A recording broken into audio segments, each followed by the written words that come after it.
Tindahan ng CCTV at electronics equipment ang pronta. Pero supplier na pala ng gadget sa mga scam hub na sinalakay na establisimento sa Maynila. 16 ang hinuli kabilang isang pugante at isang gumagamit ng peking Filipino na pangalan. Nakatutok si John Consulta. Exclusive. Nakasalang pa sa kanilang mga workstation ang mga Chinese na ito nang abutan ng Bureau of Immigration Fugitive Search Unit sa isang gusali sa Maynila. Ang ilan, undocumented o kaya'y may problema sa kanilang papeles.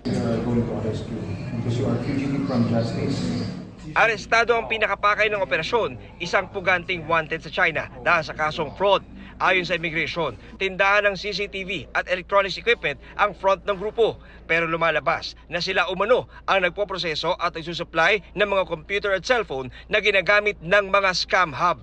Inabutan pa sa lugar ang sangkaterbang mga computer at cellphone, kabilang ang ilang nire-repair pa. Nagsusupply ng mga gadgets, iba't ibang gadgets, na ang pinagsususpetsahan po ng ating mga operatiba ay maaaring ginagamit doon sa mga scam hubs kung saan involved ang mga foreign nationals. Meron po siyang kaso sa China na embezzlement, so may mga niloko po siya, mukhang isa itong economic crime, at ang ginawa po niya ay parang siniphon ang pera na na-embezzle niya doon sa kanyang mga credit cards.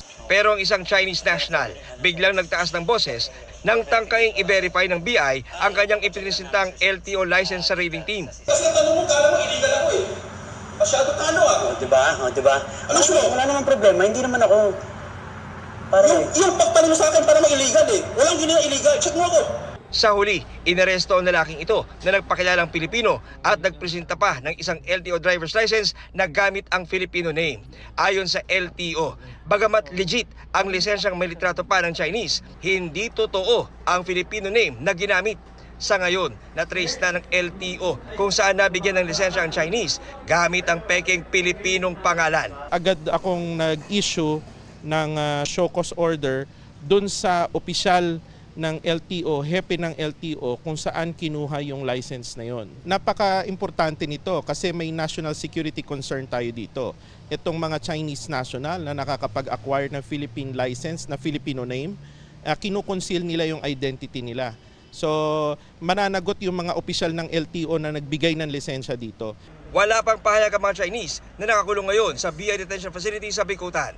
Ayon sa BI, sasalang sa deportation procedures ang mga dayuhan na napatunayang mayroong immigration violations habang mananatili naman dito sa Pilipinas ang mga Chinese nationals na mayroong kakaharaping mga kaso.